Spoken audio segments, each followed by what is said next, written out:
एकदमै रमणीय क्षेत्र। यति माथिबाट हामीले टपमा हेर्दा हामीहरू नवलपुरको दलदलेबाट देवचुलीको चुचुरोमा जाने तयारीमा अघि बढेका छौँ।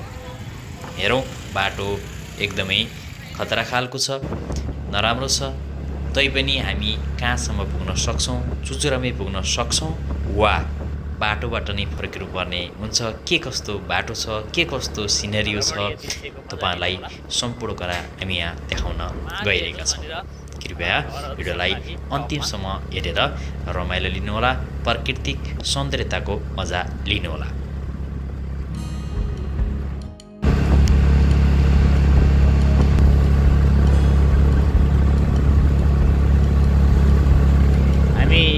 एउटा गेट रहेको छ, हेरौँ के लेखेको रहेछ। देवचुली नगरपालिका छ भनेको छ यहाँनिर, प्रवेशद्वार रहेछ यो। हामी यसलाई क्रस गरेर अगाडि गइरहेका छौँ।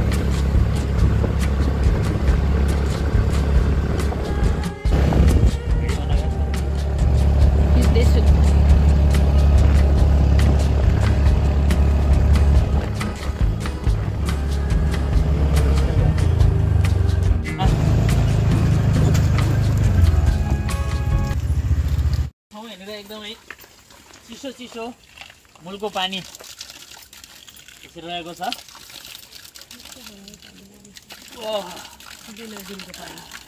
बिना बिलको पानी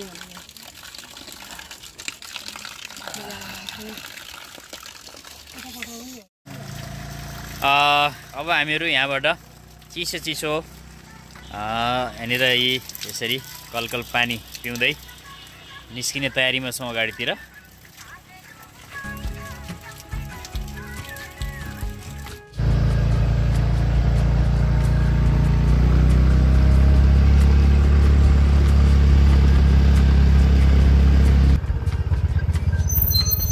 यहाँनिर एउटा स्पेसमा आइपुगेका छौँ, मुन्डे एकान्त कोणा भनिएको छ। यहाँबाट तल सायद एउटा गाउँ छ, मुन्डे भन्ने गाउँ। यो खालको सिनेरियो छ, एकदमै राम्रो सिनेरियो।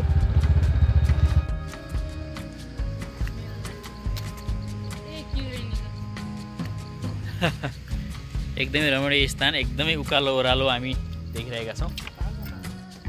अलि यता साइड लाग्नु स्वयं आउँछन् गाडी क्रस गर्दाखेरि।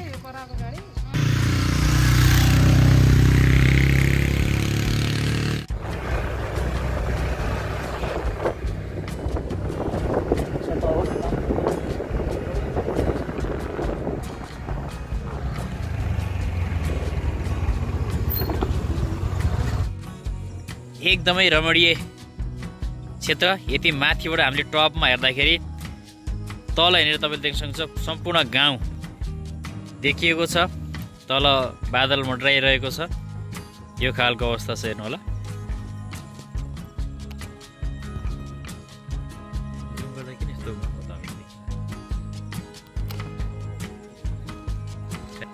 स्कुटीको यात्रा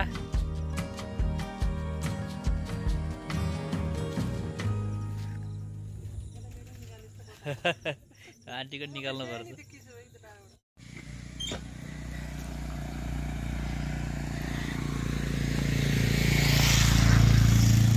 मनोरम दृश्य हामीले यहाँनिर हेर्न सक्छौँ। एकदमै मनोरम दृश्य छ।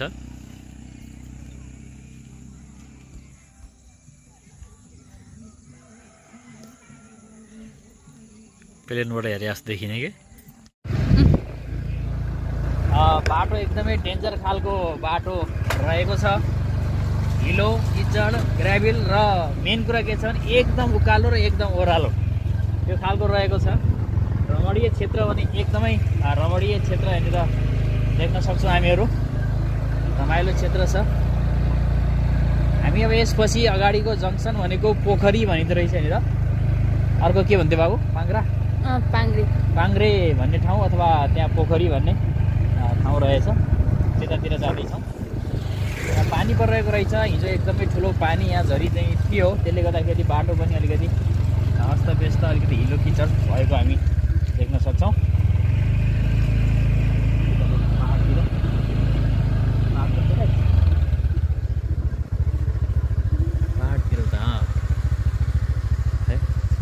यसरी छ हामीहरू स्कुटीको यात्रामा छौँ। एकदमै गाह्रो चाहिँ भइरहेको छ यो खालको बाटोमा, चिप्लो बाटो, एकदम उकालो ओह्रालो बाटोमा हिँड्दाखेरि अलिकति गाह्रो चाहिँ पक्कै पनि हामीलाई पनि छ। यसरी छ हाम्रो आन्टी उहाँ हुनुहुन्छ, आउँदै हुनुहुन्छ एकदम स्लो पोजिसनमा। एकदमै रमणीय क्षेत्रमा हामी पुगेका छौँ। यस्तो राम्रो ठाउँ छ। स्कुटीको यात्रा अलिकति असहज भने पक्कै पनि छ, तैपनि असहज भए तापनि रमाइलो पनि भइरहेको छ। एकदमै राम्रो यहाँ झरना पनि रहेको छ। पछाडितिर आन्टी आउँदै हुनुहुन्छ। झरना सामान्य झरना यसरी छ। तिर हेर्दाखेरि यो खालको दृश्य थोरै पनि मिस्टेक भयो भने गाडी तल झर्न सक्ने त्यस्तो खालको चाहिँ बाटो छ। अब हामी धेरै माथि जान सक्दैनौँ जस्तो छ। केही माथि हामी जान्छौँ अझै पनि, पोखरी भन्ने ठाउँसम्म, बाङ्ग्रे भन्ने ठाउँसम्म झर्ना रहेछ। कस्तो छ ड्राइभ? सजिलै छ आन्टी? कतिको सजिलो भइरहेछ चलाउन? ठिकै छ, तर यहाँनिर साह्रै गाह्रो भएको, उता सजिलो भएको थियो। बाटोमा चाहिँ अलिक गाह्रै भयो। हामी जाने क्रममा छौँ। एकदमै अप्ठ्यारो बाटो रहेछ। यहाँ देख्न सक्छौँ पछाडि बाइक पनि रहेको छ। एकदम ठुला ठुला गाडीहरूलाई पनि समस्या भइरहेको छ। सानो स्कुटरमा आउँदाखेरि त एकदमै झनै समस्या, एकदमै उकालो चाहिँ बाटो रहेको छ। धेरै माथि जान सक्ने अवस्था छैन। तैपनि 500 मिटर अगाडि एउटा जङ्सन देखाइएको छ। त्यहाँसम्म पुग्ने हामी प्रयास गर्दैछौँ। जम्मा 500 मिटर अब अगाडि हामी हेर्न सक्छौँ। यो लगभग हामी 1900 फिटभन्दा माथिको उचाइमा पुगिरहेका छौँ लगभग। कुल मिलाएर हामी योभन्दा माथि जान नसक्ने अवस्था आयो हाम्रो स्कुटीको क्षमताले र यो बाटोको अवस्था हेर्दाखेरि अगाडि जान नसकिने अलिकति रिस्की अवस्था देखिएको हुनाले हामी लगभग यहीँबाट विश्राम लिएर ब्याक हुने तयारीमा छौँ। अर्थात् यहाँसम्मको रमणीय स्थल गऱ्यौँ। अब अहिलेसम्म हामी उकालोमा थियौँ भने ओह्रालो अब जाँदा पनि हामीलाई पक्कै गाह्रै हुनेछ। हामी तल जान्छौँ। फेरि पनि नयाँ दृश्यहरू तलसम्म केही देखियो भने प्लस थप्दै जानेछौँ। हेर्दै गर्नु होला।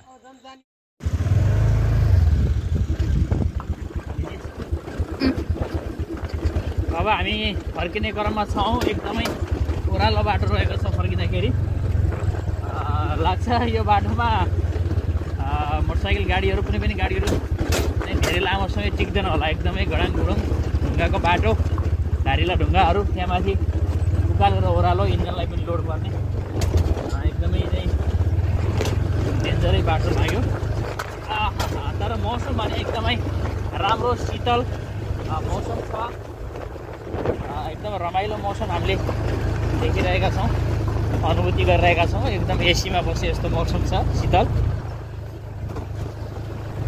अब फर्किँदाखेरि हामीले इन्जन चलाउनै परिरहेको छैन, खालि ब्रेक मारेर कन्ट्रोल मात्रै गर्ने हो। आफै कुदिरहेको छ गाडी।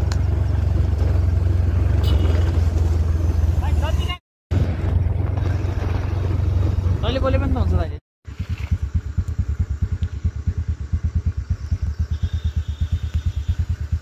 फर्किने क्रममा छौँ हामीहरू। खै त अझै पुग्नु भएन होइन आन्टी? आउँदै हुनुहुन्छ उहाँ। जुम गरेर देखाउँ अलिकति थोरै। जुम हुँदो रहेछ फेरि यसमा।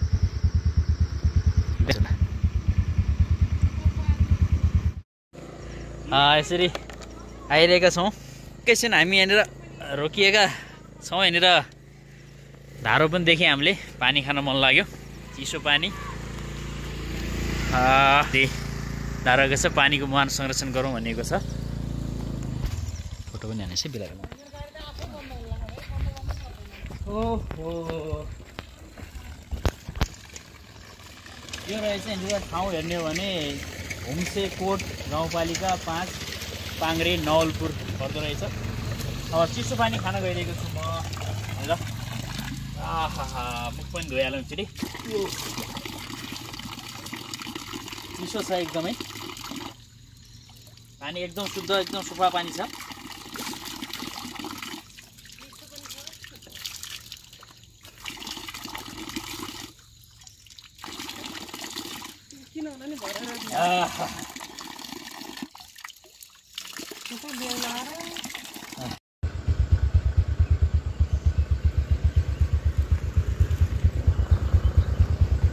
हामी फर्किने क्रममा छ 2-3 किलोमिटर तल आइसकेका छौँ फर्किरहेका छौँ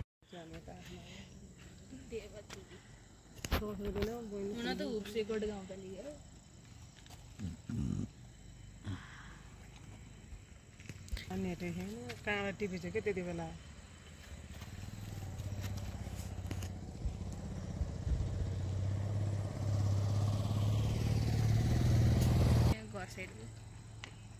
कहाँ भेट्यो ए अब खोइ कुन बाटो जाँदो रहेछन् तिनीहरू यस्तो बाटो त को हिँड्दो हो त यस्तो बच्चा लिएर केवल कारबाट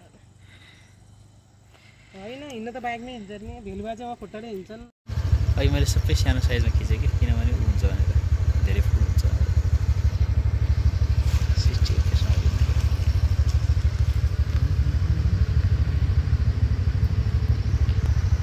फर्किने क्रममा पानी कति राम्रो छ झरना हेर्नु न त्यहाँ कस्तो राम्रो झरना छ ऊ त्यहाँनिर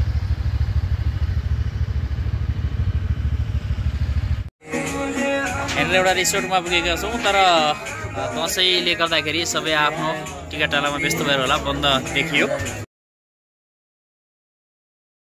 यहाँबाट भ्यू हेर्न सक्छौँ एकदमै राम्रो भ्यू छ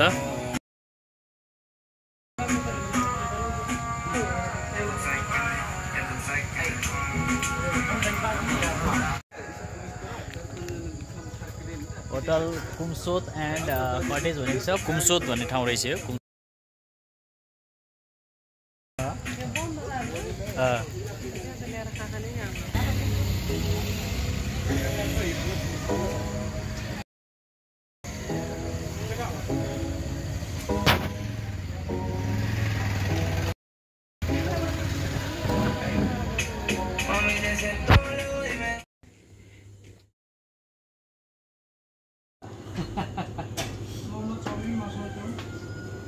के खाने भाउ मोमो चाउमिन मासु आइटम त्यसपछि हामी यहाँनिर खाजाको लागि यसरी छौँ आधा बाटोमा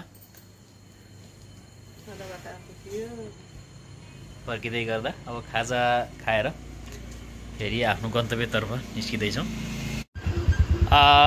लवलव हामी फर्किने क्रममा छौँ फर्किँदैछौँ बाटो लवलव सकिँदैछ बिस्तारै बिस्तारै किनभने पानी परिरहेको छ धेरै अगाडिसम्म जान नसके तापनि बिस्तारै बिस्तारै हामी फर्किने क्रममा छौँ आजको यस देवचुली जाने भन्ने प्लान तर देवचुली माथि चुचुरासम्म पुग्न नसक्दा पनि आधा बाटोसम्म हामी पुगेर फर्किएका छौँ जति पनि साथीहरूले यस ब्लगलाई यहाँसम्म हेरिदिनु भएको छ माया गर्नुभएको छ धन्यवाद छ र कृपया च्यानललाई सब्सक्राइब गर्नु होला यो ब्रेक पुरै दबाएको छ यो ब्रेकै लाग्ला सुन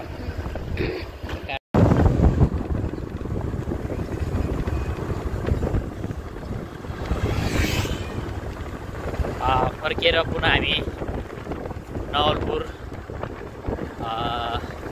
देवचुली नगरपालिका दलदले बजार पुग्दैछौँ अब बिस्तारै धारापानी नजिक पुगिरहेका छौँ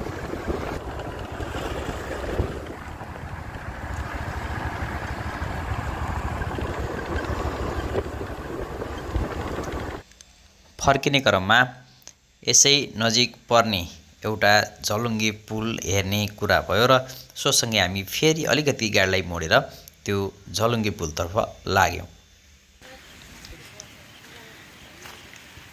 हामी शेरचन सोइलिङ गुम्बामा पुगेका छौँ 2068मा स्थापना भएको रहेछ देवचुली नगरपालिका विशालटार रहेछ नवलपुर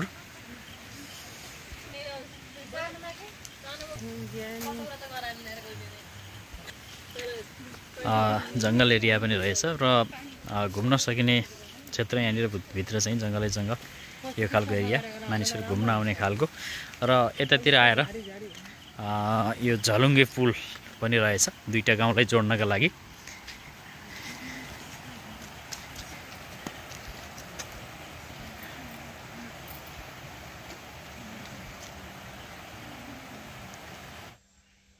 झलुङ्गे पुलमा सामान्य तरिकाले हिँड्दा पनि दायाँ बायाँ यसले बब्लिङ गरिरहेको छ र ढलिन्छ कि जस्तो यसले चाहिँ अनुभव दिने रहेछ। नयाँ अनुभव रमाइलो लाग्यो।